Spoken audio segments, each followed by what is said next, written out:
Abra sua Bíblia, querido, no Evangelho de Mateus, capítulo 21. Evangelho de Mateus, capítulo 21.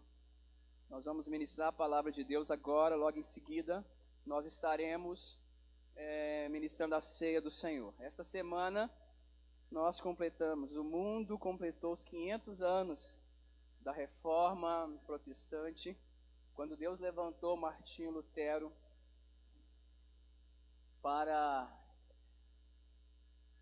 Deus usou aquele homem para ser instrumento dele, a fim de que nós pudéssemos retornar às Escrituras e, consequentemente, retornar à centralidade de Cristo no nosso culto, na nossa adoração. O Antigo Testamento, ele aponta para Cristo. O Novo Testamento, ele descreve a pessoa e a obra de Cristo. O Antigo Testamento, ele aponta para Cristo. O Novo Testamento descreve a vida, descreve a pessoa, descreve a obra de Cristo. Cristo, queridos, ele é o centro da eternidade. Glória a Deus. Ele é o centro da eternidade. Todas as coisas convergem para Ele. Todas as coisas convergem para Cristo. Cristo, ele é o centro da história. Ele é o centro da história. Cristo, ele é o centro da igreja. Aleluia. Cristo, ele é o fundamento, o dono, o edificador, o protetor da igreja. Cristo, ele é o agente da criação. Cristo, ele é o sustentador do universo, o redentor do seu povo. O Senhor, diante de quem um dia todo joelho se dobrará, no céu e na terra, e toda língua confessará que Cristo é o Senhor. Aplauda o nome dele, querido. Aleluia. Mateus capítulo 21. Essa semana eu estava orando, pedindo a Deus uma palavra, e eu confesso para vocês que pregar no culto de ceia, para mim gera uma responsabilidade ainda maior. Eu não sei porquê, sinceramente eu não sei porquê. Todo culto, toda pregação gera responsabilidade, gera temor, gera tremor, mas pregar na ceia mexe muito comigo, mexe demais comigo. E essa semana eu estava orando, e eu queria muito, queridos, pregar sobre o zelo que Cristo tem para com a sua igreja. É o que eu gostaria de pregar, e eu comecei a orar em cima disso. O zelo que Cristo tem para a sua noiva, para o seu povo, para a sua igreja. Mas o Espírito Santo falou ao meu coração: não, eu não quero que você fale sobre o zelo que eu tenho pela minha igreja. Eu quero que você fale do zelo que o meu povo tem pela minha igreja. Aí eu entendi. E é justamente o que eu quero falar com vocês hoje, que Deus trouxe ao meu coração, é o zelo que nós precisamos ter com a casa de Deus. Amém, querido? Mateus capítulo 21, a partir do versículo 1. A palavra do Senhor nos diz: e quando se aproximaram de Jerusalém e chegaram a Betfagé, ao Monte das Oliveiras, enviou então Jesus 2 discípulos, dizendo: ide à aldeia que está defronte de vós, e logo encontrareis uma jumenta presa e um jumentinho com ela. Desprendei-a e trazei-a. E se alguém vos disser alguma coisa, direis que o Senhor os há de necessitar, e logo o enviará. Ora, tudo isso aconteceu para que se cumprisse o que foi dito pelo profeta, que diz: dizei a filha de Sião: eis que o teu rei aí te vem, manso e assentado sobre uma jumenta, e sobre um jumentinho, filho de animal de carga. E indo os discípulos, e fazendo como Jesus lhes ordenara, trouxeram a jumenta e o jumentinho, e sobre eles puseram as suas vestes, e fizeram-no assentar em cima. E muitíssima gente estendia as suas vestes pelo caminho, e outras cortavam ramos de árvores e os espalhavam pelo caminho. E a multidão que ia diante e a que seguia clamava, dizendo: Hosana ao filho de Davi, bendito o que vem em nome do Senhor, Hosana nas alturas. E entrando ele em Jerusalém, toda a cidade se alvoroçou, dizendo: quem é este? E a multidão dizia: Este é Jesus, o profeta de Nazaré da Galileia. Entrou Jesus no templo de Deus, e expulsou todos os que vendiam e compravam no templo, e derrubou as mesas dos cambistas e as cadeiras dos que vendiam pombas, e disse-lhes: está escrito, a minha casa será chamada casa de oração, mas vós a tende convertido em covil de ladrões. Feche os seus olhos. Pai, em nome de Jesus, nós oramos a Ti e Te agradecemos. Obrigado, Senhor, pela Tua palavra, Deus. É um privilégio poder lê-la e poder compartilhar com o Teu povo, com a Tua igreja, que o Senhor tanto ama, ao ponto que deu o Seu próprio Filho para morrer por ela, Senhor. E se hoje nós estamos aqui, é porque o Senhor fez uma obra tremenda, maravilhosa em nossas vidas, e o Senhor nos chama nesta manhã para tomarmos, para participarmos da ceia em comunhão, Senhor. Deus, contigo e com os nossos irmãos, que nesta manhã o Senhor venha edificar mais e mais as nossas vidas, Senhor, e que tudo que nós fizermos, Deus, seja para louvor e glória do Teu santo e maravilhoso nome. Amém, queridos? Amados, eu sei que todos nós temos essa certeza, essa convicção, e o apóstolo Paulo também diz lá em 1 Coríntios, no capítulo 3, versículo 16, que o nosso corpo é a habitação de Deus, que o nosso corpo é a morada de Deus, que nós precisamos cuidar, zelar do nosso corpo, porque nós entendemos que o nosso corpo, ela é o templo do Espírito Santo. Nós temos plena consciência disso.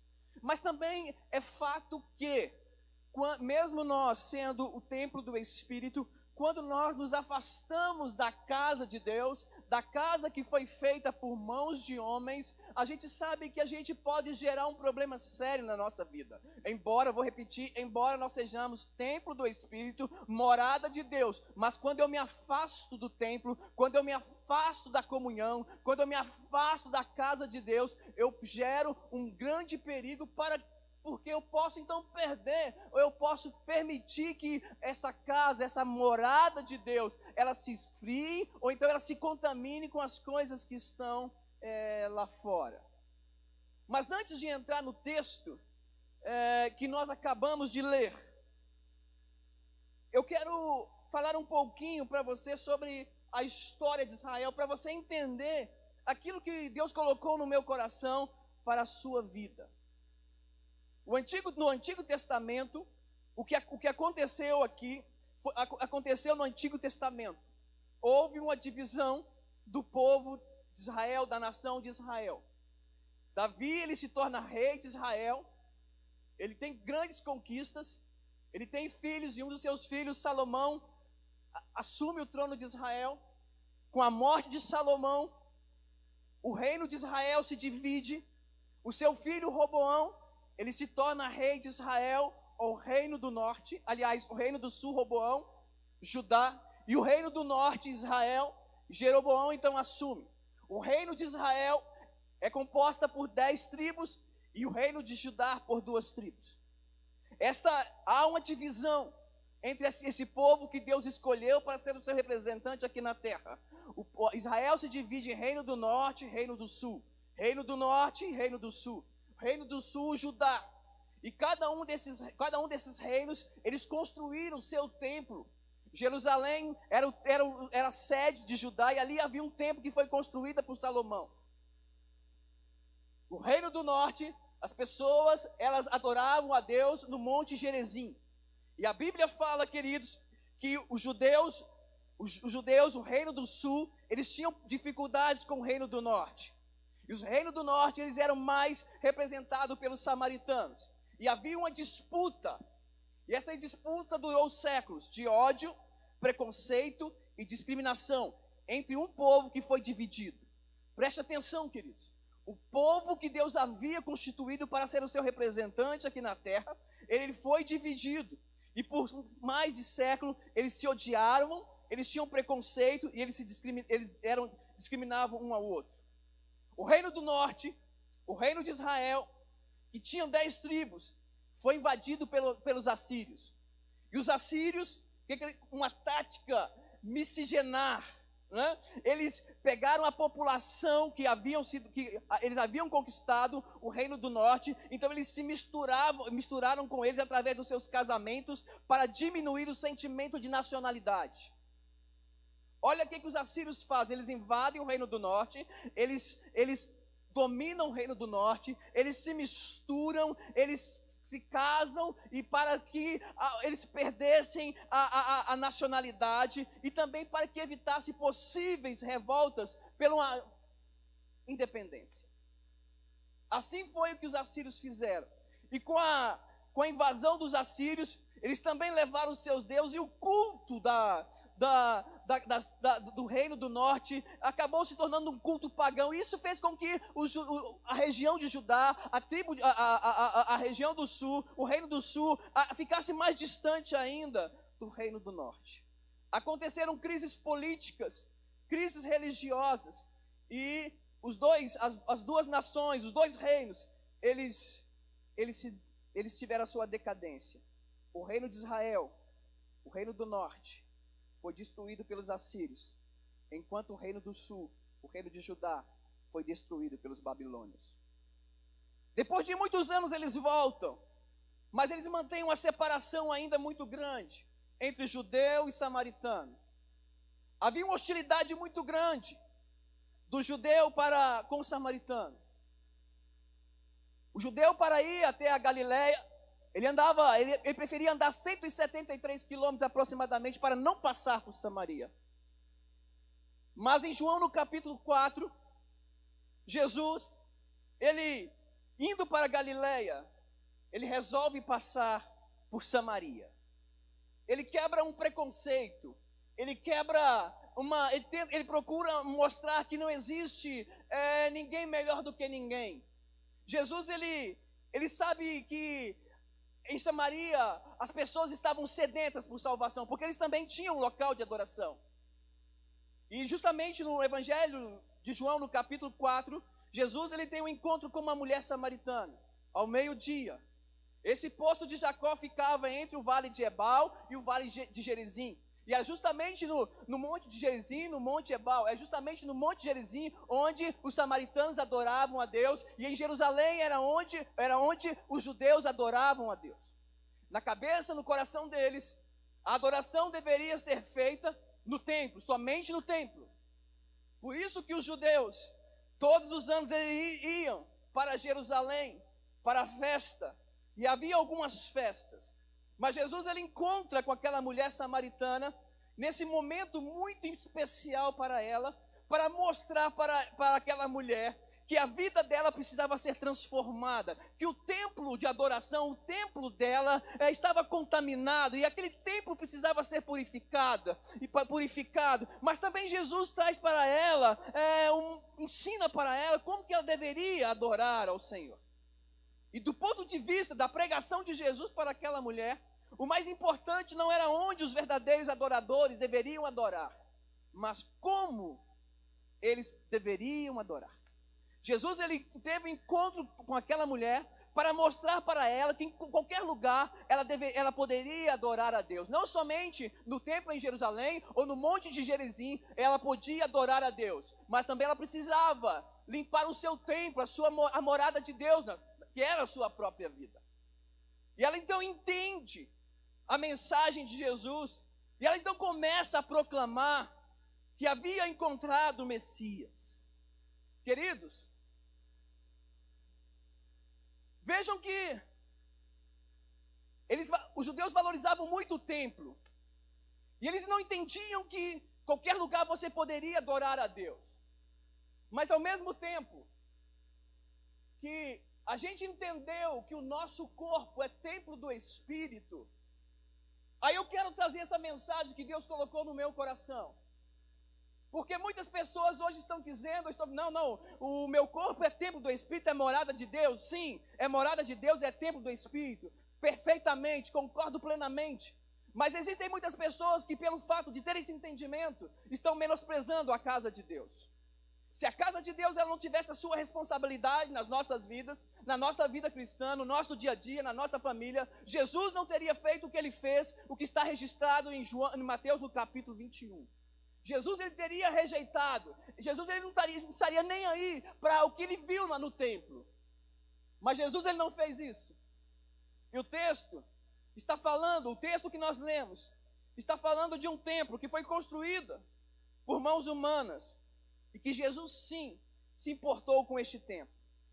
Se vocês olharem novamente para o texto que foi lido, nós vamos ver alguns discípulos levando até Jesus uma jumenta e um jumentinho. Porque Jesus ele que estava prestes a entrar na cidade de Jerusalém. Jesus estava desejoso de ir ao templo de Jerusalém, provavelmente para ensinar, provavelmente para pregar. E então ele pede para se cumprir a palavra, a profecia. Ele entra montado num jumentinho, mas antes de entrar naquele percurso até Jerusalém, até o templo, as pessoas começam. A Bíblia fala que havia uma multidão. Depois que Jesus monta no jumentinho, os discípulos colocam as suas vestes sobre os jumentinhos, e Jesus então monta no jumentinho e começa a ir em direção ao templo de Jerusalém. O texto diz que havia uma multidão adiante, ou seja, havia uma multidão que estava indo à frente de Jesus, e havia uma outra multidão que estava atrás de Jesus. E tanto a multidão que estava à frente, quanto a multidão que estava atrás, eles diziam: Hosana, Hosana ao rei, bendito aquele que vem em nome do Senhor. Se vocês observarem para o texto, eles apresentam Jesus somente como um profeta, e não como um salvador.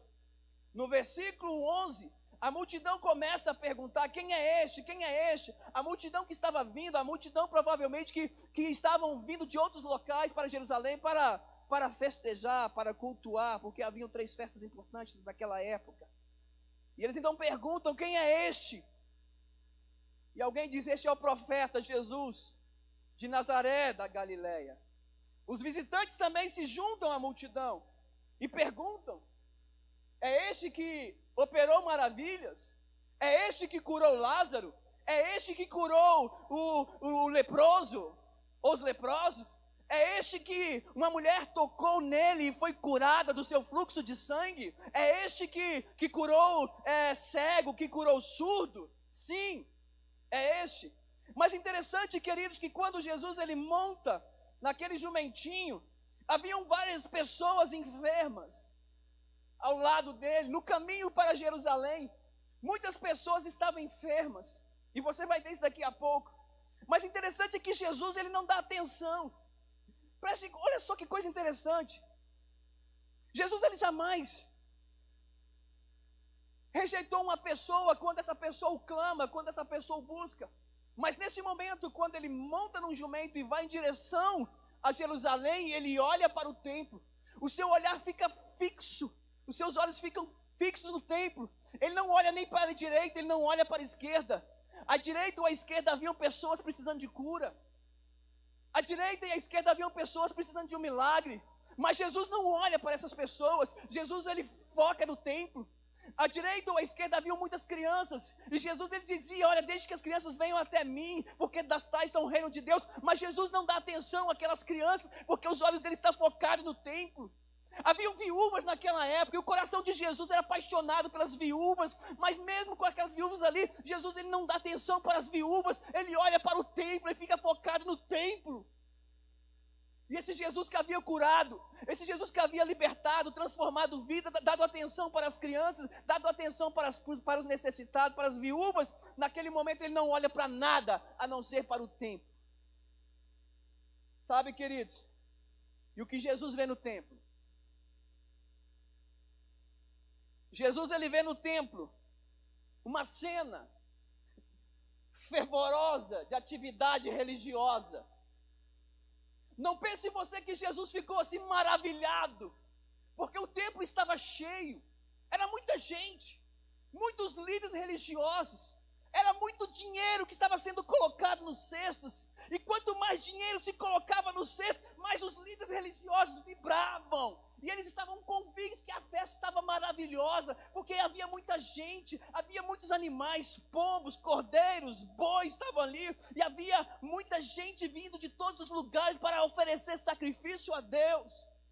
Mas aquilo não traz uma alegria no coração de Jesus. Aquilo não impacta o coração de Jesus. Não faz com que Jesus elevasse os seus olhos para os céus e falasse: graças te dou, Senhor, porque a minha casa, o povo está te adorando, o povo está te exaltando. Não. O povo não estava nem aí. O povo estava preocupado em receber, em vender. Queridos, a Bíblia fala que o nosso Deus é um Deus ciumento. A Bíblia fala sobre isso. Mas não é esse ciúme obra da carne. Esse ciúme que a Bíblia fala é zelo, é cuidado. Entendam isso. Esse ciúme que às vezes nós temos um pelo outro, que é doentio, isso é obra da carne, que traz insegurança, que traz desconforto. Isso é obra da carne. Mas o ciúme que a Bíblia fala que Deus tem pelo seu povo, pela sua igreja, é zelo, é cuidado. Diga para a pessoa que está do seu lado: Deus, Ele tem zelo pela sua vida.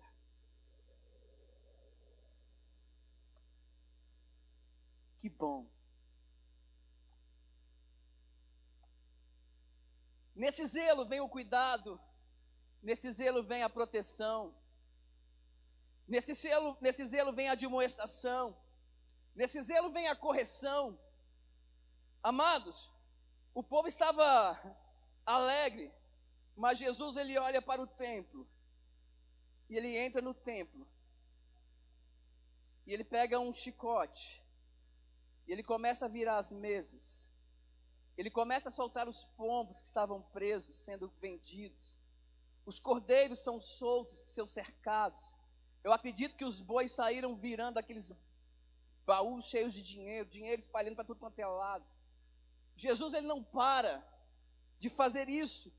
Enquanto havia qualquer tipo de animal ou pessoas, líderes religiosos, naquele lugar, Jesus não para. E ele começa então a dizer: chega, basta. E ele diz: a minha casa, ou esta casa de meu pai, é uma casa de oração.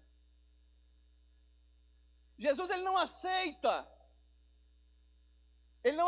que haja um comércio na casa de Deus.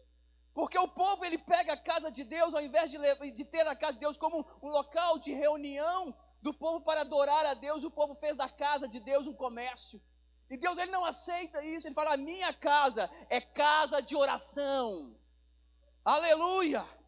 A minha casa é casa de oração. Queridos,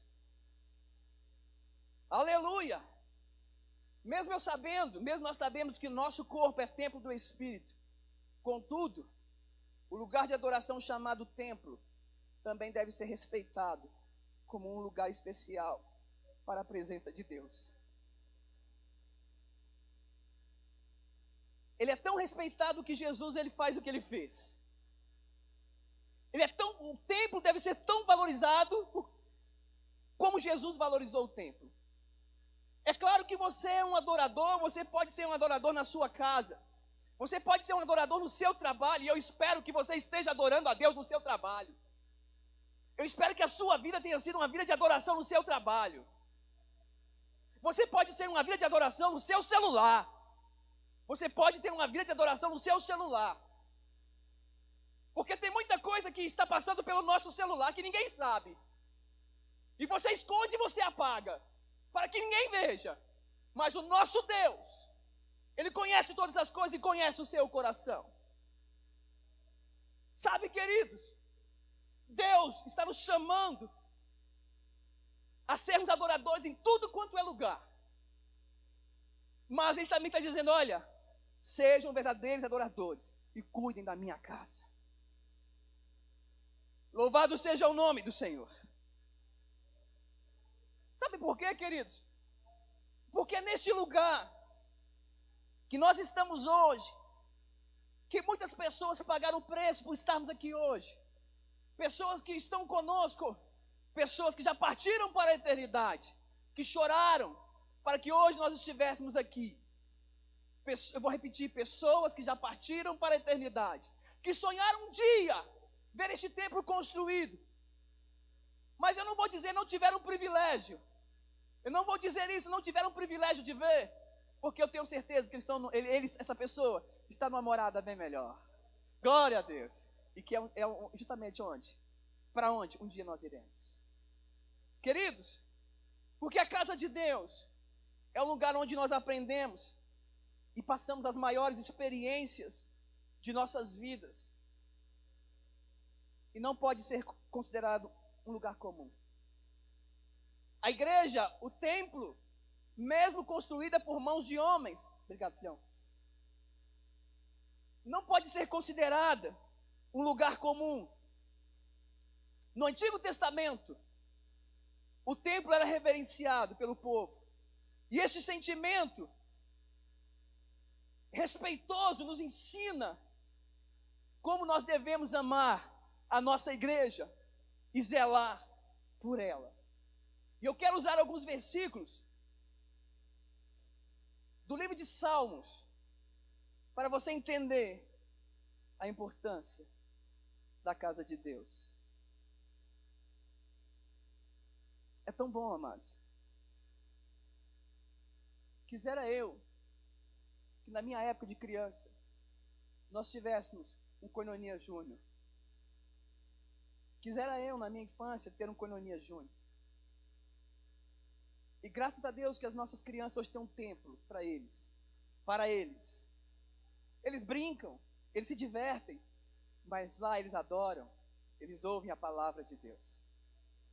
Aleluia. Louvado seja o nome do Senhor. Que bom que nós temos a casa de Deus, a igreja. Ontem eu estava concluindo a minha mensagem, eu queria trazer para vocês uma forma de como os africanos adoram a Deus, ofertam na casa de Deus. Eu vi muitos vídeos daqueles africanos adorando a Deus debaixo de uma árvore. Isso me fez lembrar o nosso Peniel. Hoje nós temos uma igreja no Peniel que é bonitinha a igreja, mas nós começamos lá no Peniel debaixo de um pé de manga, gente. A igreja Koinonia no Peniel começou debaixo de um pé de manga. A igreja Koinonia do Areal começou debaixo de uma lona lá na casa da irmã Dal, uma lona amarela, que cabiam 6 pessoas, e toda quarta-feira nós estávamos lá. A igreja Koinonia de Águas Claras começou em um apartamento, depois foi para uma lojinha, hoje nós estamos aqui. A igreja Koinonia, ela precisa ser amada e valorizada por cada um de nós, queridos. Entenda isso, nós precisamos valorizar a casa de Deus. Em Salmos, no Salmo de número 27, versículo 4, o salmista ele diz: uma coisa peço ao Senhor, e a buscarei, que eu possa morar na casa do Senhor todos os dias da minha vida, para que eu possa contemplar a bondade do Senhor. Queridos, a casa de Deus é um lugar para toda a vida. A casa de Deus é um lugar para toda a vida. O salmista está dizendo uma coisa: eu pedi ao Senhor e vou buscar. Porque você pode pedir, mas está dizendo, você não somente peça, mas você busque. Porque vai vir as adversidades, virão as propostas alheias, imundas, para você se afastar da casa de Deus. O salmista está dizendo, uma coisa eu peço ao Senhor e a buscarei. É preço, gente, é preço. Estar na casa de Deus é preço, entenda isso. Você tem que vencer as adversidades do mundo, as ofertas do mundo, para estar na casa de Deus, criar sua família na casa de Deus. O salmista está dizendo, uma coisa eu pedi e vou buscar, para que eu possa habitar na casa do Senhor por todos os dias da minha vida. Aleluia. Amados, a igreja do Senhor é um ponto de apoio espiritual para as nossas famílias. Quantas famílias chegaram aqui arrebentadas, hoje estão fortalecidas para a louvor e glória do nome do Senhor, mas por causa da igreja, o nosso pastor lá no Peniel, ele chegou aqui desesperado, querendo tirar sua vida, A nossa igreja ainda era pequenininha. Ele foi pedir ajuda na igreja da frente, ninguém recebeu. Ele veio aqui só de raiva, vou na igreja dos crentes. Oh, raiva boa essa, hein? Só de raiva vou na igreja dos crentes. E ele veio. Eu recebi na porta, dei um abraço nele. Ele entrou na igreja, pregamos a mensagem, ele se converteu. Hoje ele é nosso pastor em Peniel, por causa da igreja. E ele colocou no coração: uma coisa eu pedi, a buscarei. Eu vou habitar na casa do Senhor por todos os dias da minha vida. Querido, não despreze a casa de Deus. Não despreze. Ensine os seus filhos a amarem a casa de Deus. Se você tiver algum problema com a igreja, você dentro da sua visão, chegue para a liderança e fale. Não fique criticando a igreja perto dos seus filhos, porque qual é a visão que teus filhos vão ter da casa de Deus? Igreja não é perfeita. Mas se você tiver que fazer alguma sugestão, alguma correção, alguma crítica, faça a quem compete. Não fique na tua casa criticando a sua esposa diante dos seus filhos, a casa de Deus, porque isso pode gerar um desgosto na vida dos seus filhos. Agora eu pergunto para você: será que existe lugar melhor do que a casa de Deus aqui na terra? Não existe, gente. Não existe. Será que existe lugar melhor para levar a nossa família, os nossos filhos? Não é shopping, não é parque. Você pode até levar o seu filho na Disney World, uma vez, 2 vezes no máximo, mas a casa de Deus é sempre. Aleluia. A igreja é o ponto de apoio moral para a família. A igreja é o ponto de apoio emocional para a família. O salmista, Salmo de número 29, versículo 9, ele diz: no seu templo, cada um fala da sua glória. Gente, olha o que o salmista está dizendo.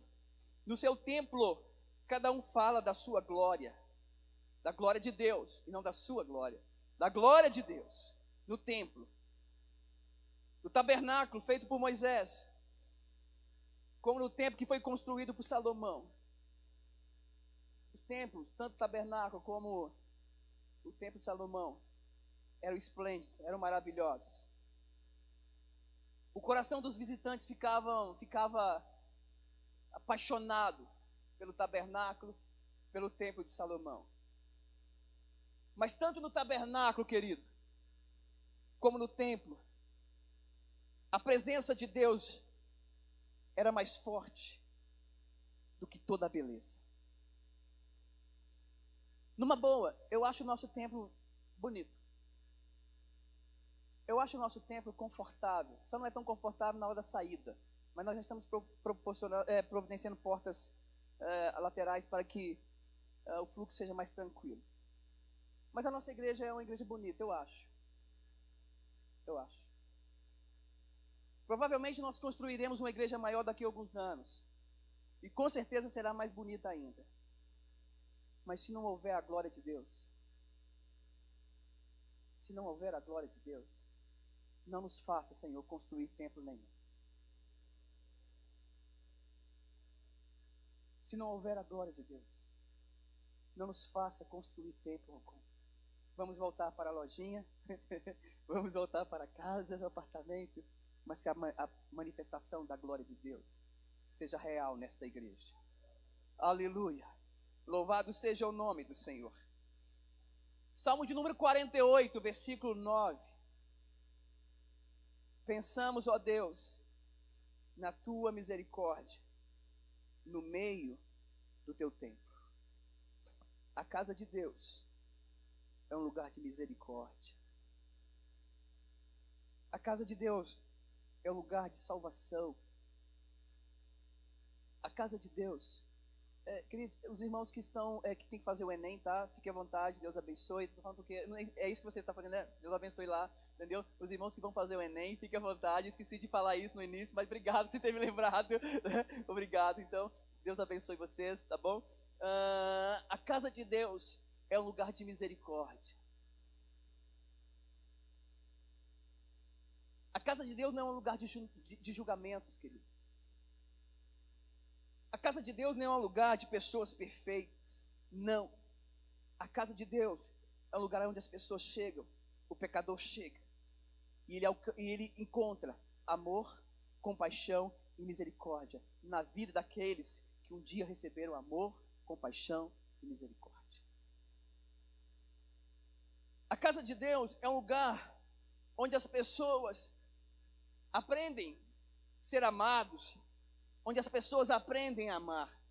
A casa de Deus é onde também os nossos pecados são perdoados e onde nós devemos perdoar uns aos outros.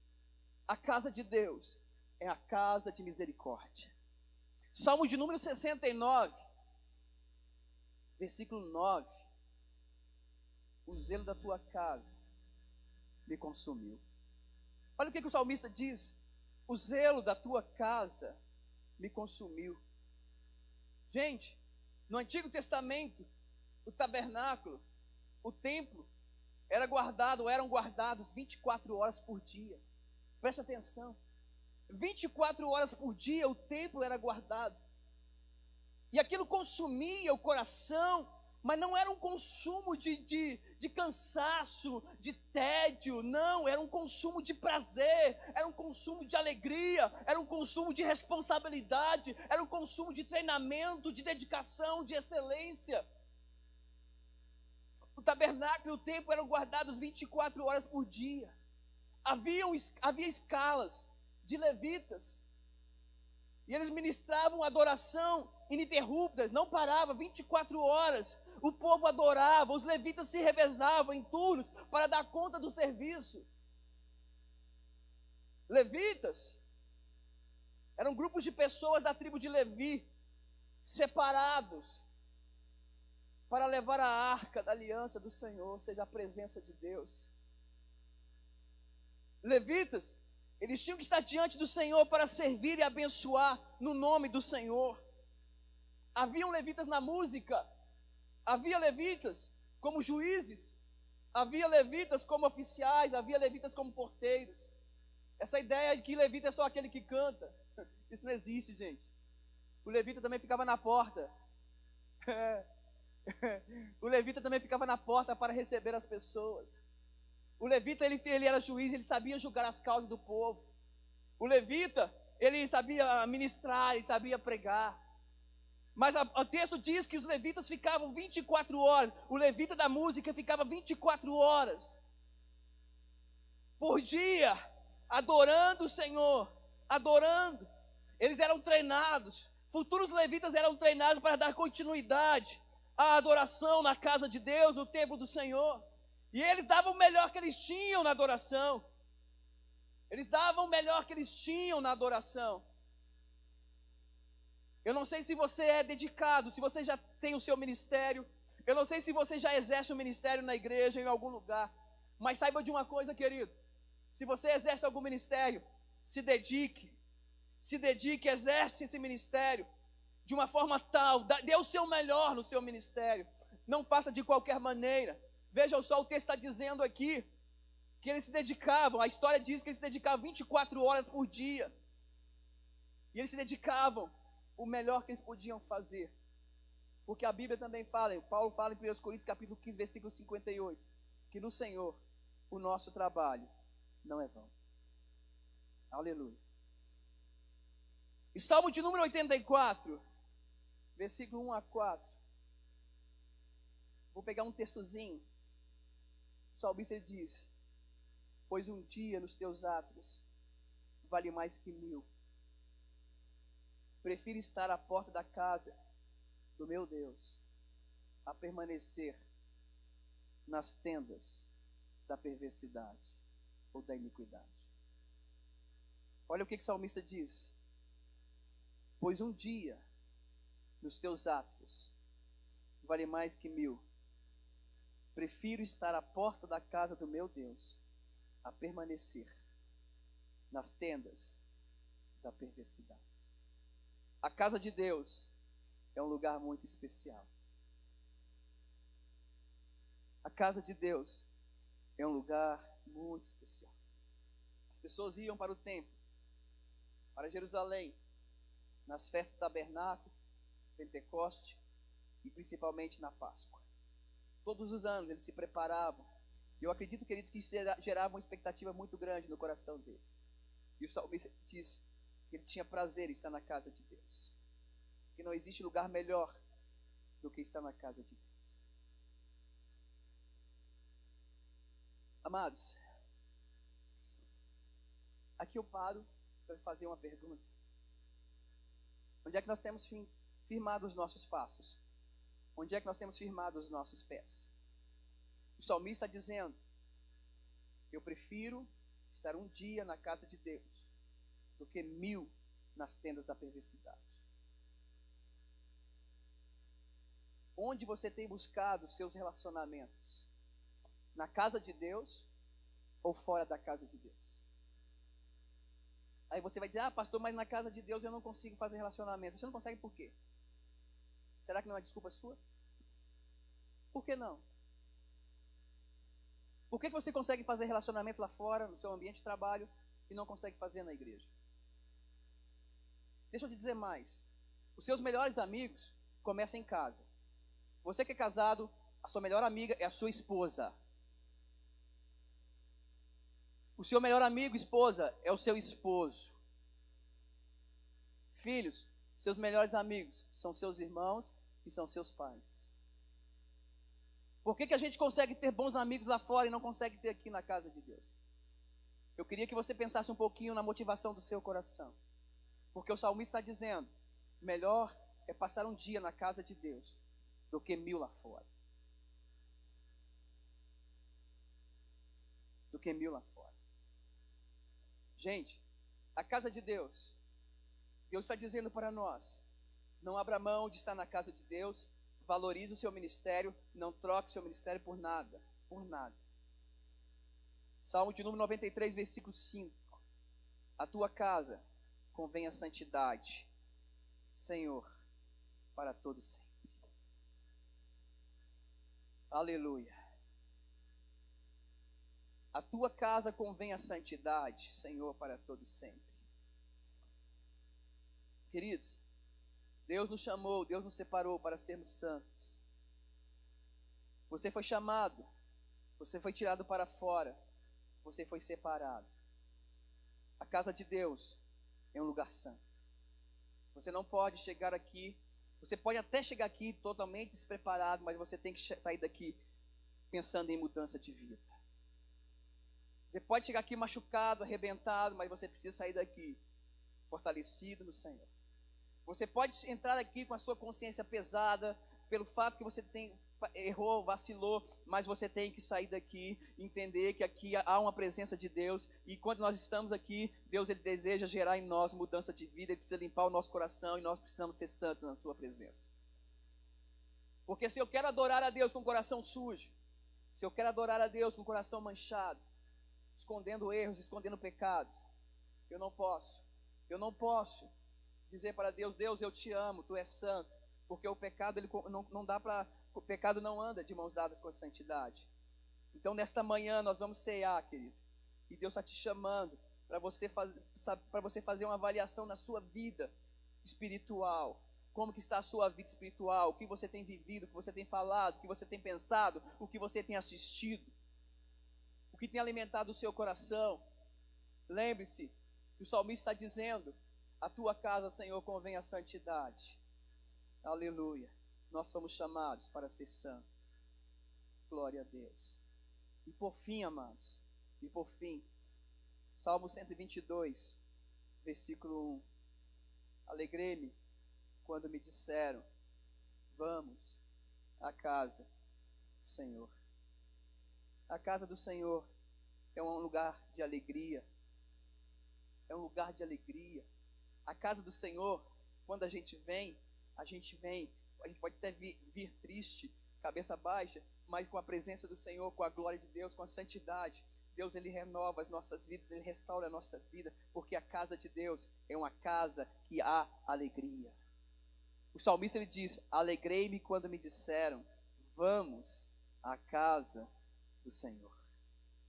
Eu quero convidar você a proporcionar desta casa, da igreja, um ambiente de alegria, um ambiente de restauração, um ambiente de santidade, um ambiente onde a glória do Senhor é manifestada. E eu concluo dizendo: depois que Jesus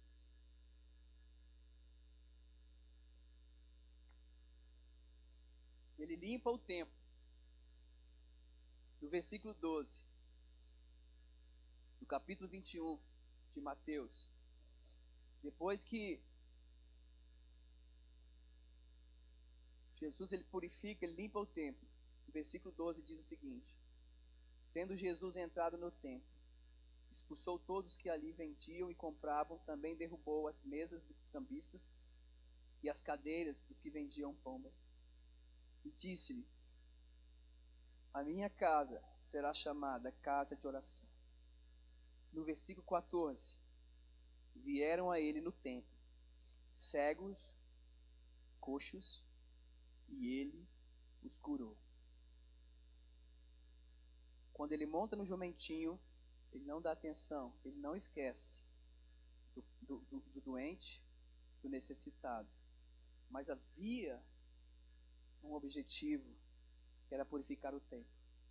Depois que Jesus purifica o templo, limpa o templo, ele volta para os doentes e ele os cura. Sabe, queridos, nós precisamos, fique de pé, por gentileza, nós precisamos valorizar a casa de Deus. Nós precisamos valorizar a casa de Deus. Precisamos restaurar o temor ao entrar na casa de Deus.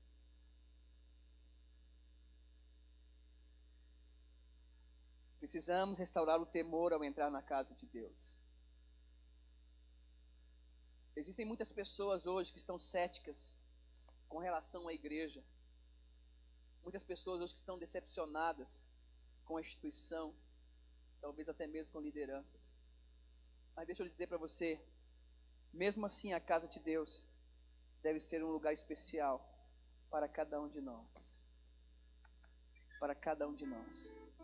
Eu quero te convidar a criar ou a ceiar. A criar, fazer da casa de Deus uma casa de alegria. Uma casa onde há a manifestação do poder de Deus.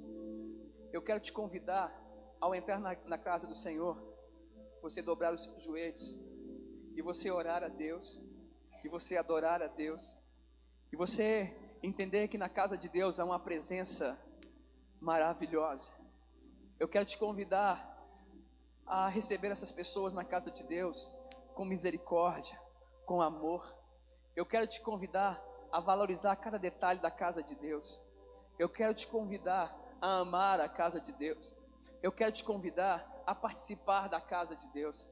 Não seja meramente um visitante, mas habite na casa de Deus. Firme os seus passos na casa de Deus. Eu quero te convidar a criar, a educar, a manter a sua família na casa de Deus. Sabe, traga os seus filhos para a escola bíblica. Frequente um pequeno grupo. Participe dos cultos da igreja. Ensine os seus filhos, ensine a sua família a amar a casa de Deus, a ter zelo pela casa de Deus, a contemplar a beleza da casa de Deus, porque maior do que a beleza da casa de Deus é a glória de Deus na casa de Deus. Aleluia. Sabe, queridos, eu creio que muitas pessoas irão entrar por essas portas, mesmo sem antes a gente pregar, mesmo sem antes a gente fazer o apelo. Talvez pelo simples fato de entrar na casa de Deus e dobrar os seus joelhos, essas pessoas já podem receber a unção, a cura, a libertação. Eu creio que no primeiro acorde, no primeiro tom do ministério de louvor, pessoas já podem se dobrar diante da santidade, da grandeza de Deus e adorar a Deus. Eu creio, queridos, se nós, como templo, como morada do Espírito, guardarmos as nossas vidas, santificarmos as nossas vidas e também valorizarmos o templo do Senhor, a casa de Deus. Oh, aleluia. Eu acredito que nós podemos ser uma comunidade melhor, uma comunidade que influenciará melhor as pessoas que estão lá fora. Eu acredito que muitas pessoas falarão assim: puxa, eu vou entrar nessa igreja para saber o que está acontecendo. Por que as famílias daquela igreja, elas são diferentes? Por que está acontecendo algo diferente naquela igreja? E ao entrar aqui nessa igreja, eles possam reconhecer Jesus como Senhor e como Salvador das suas vidas. Eu creio, queridos. mas eles precisam encontrar aqui na igreja alegria, eles precisam encontrar misericórdia, eles precisam encontrar comunhão. E foi para isso que Jesus veio. Foi para isso que Jesus veio, para gerar comunhão no meio do seu povo, no meio da sua igreja. Eu quero te convidar agora a cear com alegria na casa de Deus. Pai, em nome de Jesus, nós oramos a Ti e te agradecemos. Obrigado, Senhor, pela Tua casa. Obrigado, Senhor, pela Tua casa. Obrigado pela Tua presença neste lugar, Senhor. Obrigado pela Tua presença neste lugar. Senhor, que neste lugar, que cada igreja que nós venhamos edificar, que a Tua presença seja real, Senhor. Que nós possamos valorizar, Deus, e educar os nossos filhos, a nossa família, na Tua casa, Senhor. Participar de cada momento glorioso, maravilhoso, Deus, na Tua casa, Senhor. Deus, muito obrigado, Senhor. Muito obrigado, Deus, porque o Senhor separou este lugar aqui, para que nós pudéssemos reunir, para falarmos do Teu amor, Deus, para celebrarmos juntos o Teu nome, Pai. Permita-nos participar da ceia com alegria, em nome de Jesus, em nome de Jesus. Aplauda o nome do Senhor, querido. Aleluia, aleluia, aleluia.